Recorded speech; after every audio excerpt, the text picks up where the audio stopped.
लेकिन मैं उस तथ्य पे नहीं जाना चाहता। मैं केसरिया हिंदू वाहिनी वालों को यह बताना चाहता हूं कि यह भारत है। हमें जो भी आजादी जैसी भी मिली, उस आजादी से लेकर आज तक अलग अलग मतों की, अलग अलग विचारधाराओं की, अलग अलग संगठनों की सरकारें आईं। और आज हमें कहा जाता है, सनातनियों को कहा जाता है कि हम लोग बहुत ही पुरुष प्रधान देश है, ये पुरुषों की सत्ता है, महिला का बड़ा शोषण है, महिलाओं के साथ बड़ा अत्याचार होता है। हम पाकिस्तान, बांग्लादेश और श्रीलंका को एक चीज आपके सामने रखता हूं। आज अमेरिका की बात बहुत होती है, हमारे युवा अमेरिका से बड़े मुतासिर और इन्फ्लुएंस रहते हैं, और हर आदमी को अमेरिका जाना या विदेश जाना हमारे जमाने में बहुत बड़ी बात समझी जाती थी कि साहब वो वहां जाते हैं, कुछ बहुत बड़े ज्ञानी लोग हैं, बहुत ज्यादा पढ़े लिखे लोग हैं।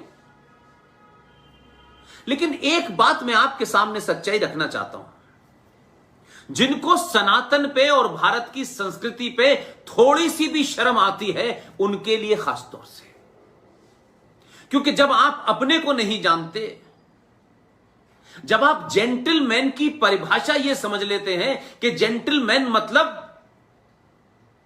पैंट शर्ट टाई और अंग्रेजी,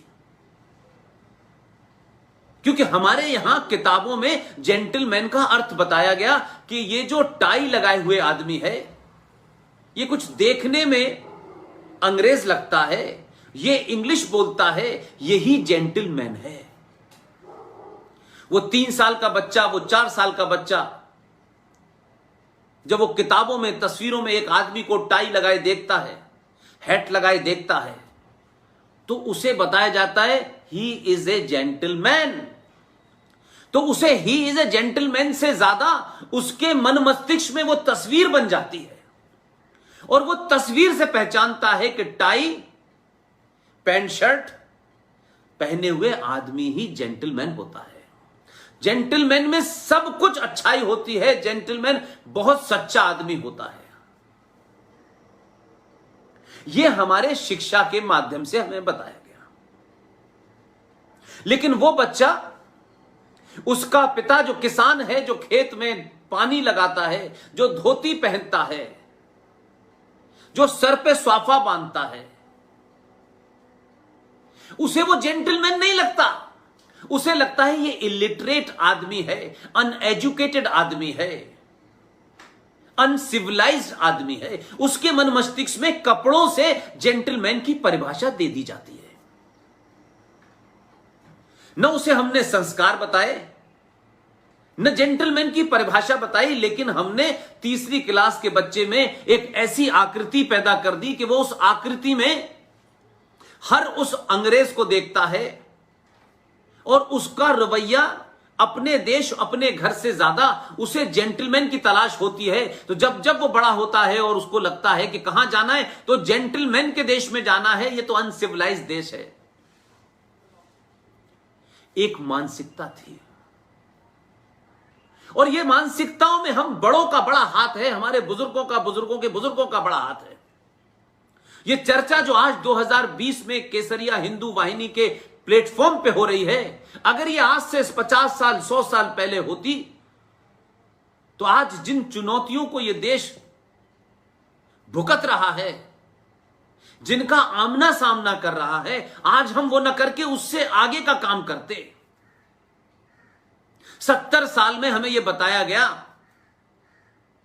कि स्वच्छता भी इंपॉर्टेंट है, क्योंकि स्वच्छता हमारे सनातन का हिस्सा था। लेकिन हम एक लंबे कालखंड में चले गए, और उसके बाद आने वाली सत्ताओं ने भी सिर्फ राजनीति करके सत्ता के शीर्ष पे बैठ करके कैसे भी सत्ता बनी रहे, इसमें ताकत लगाई, ना कि पुरानी जो भारत की संस्कृति थी उसको स्थापित करने, उसके तमाम वो चीजें जिसको बताना चाहिए था वो नहीं बताई। इसलिए हम सब लोग भी तथाकथित आजादी के बाद से दिग्भ्रमित हो गए। ये मैंने जो इतनी लंबी बात आपसे कही है वो इसलिए कही कि हम तथ्यों पे, तर्कों पे और लॉजिक पे बात करें। आज अमेरिका को 250 से 300 साल हो गए आजाद हुए।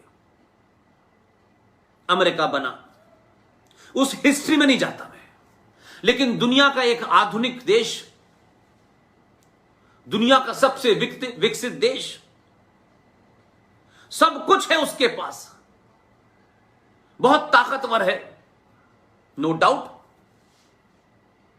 लेकिन मैंने कहा कि कुछ चीजें खरीदी जा सकती हैं, कुछ चीजें ईजाद की जा सकती हैं, लेकिन संस्कार, सरोकार और संस्कृति कहीं पैसे से नहीं खरीदी जाती है। और सरोकारों के लिए बहुत अमीर होना, बहुत पैसे वाला होना भी नहीं होता, बल्कि इतिहास इस बात का साक्षी है कि जो ज्यादा गरीब है, गरीब पैसे से कह रहा हूं, वही संस्कारों और सभ्यता और संस्कृति से सबसे ज्यादा मजबूत होता है। और यह इस बात से तय होता है कि जो आज 21वीं सदी का देश है, यह दुनिया है 21वीं सदी में है, हमसे लोग सवाल पूछते हैं और हमारे युवाओं के पास जवाब नहीं होता।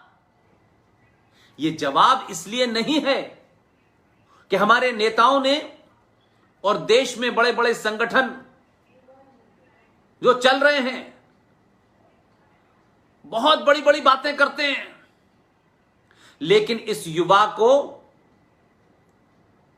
यह नहीं बताया कि तुम कौन हो, किसके वंशज हो और क्या तुम्हें जानना है, यह नहीं बताया। उन्होंने भी ऐन कैन प्रकृति से संगठन बने रहे, वो चलते रहे, और ये युवा कभी अपने इतिहास को, अपनी संस्कृति को, अपने संस्कारों को न जान पाए। इसलिए सच्चाई से यह कोशिश नहीं की गई। आजादी के बाद भारत की शिक्षा पद्धति के माध्यम से होना चाहिए था, नहीं हुआ। यह कल्चरल मिनिस्ट्री, जो शिक्षा मंत्रालय था, जिसका काम था शिक्षा को प्रचार प्रसार करना, उस शिक्षा मंत्रालय का नाम बदल के ह्यूमन डेवलपमेंट रिसोर्सेज मंत्रालय कर दिया।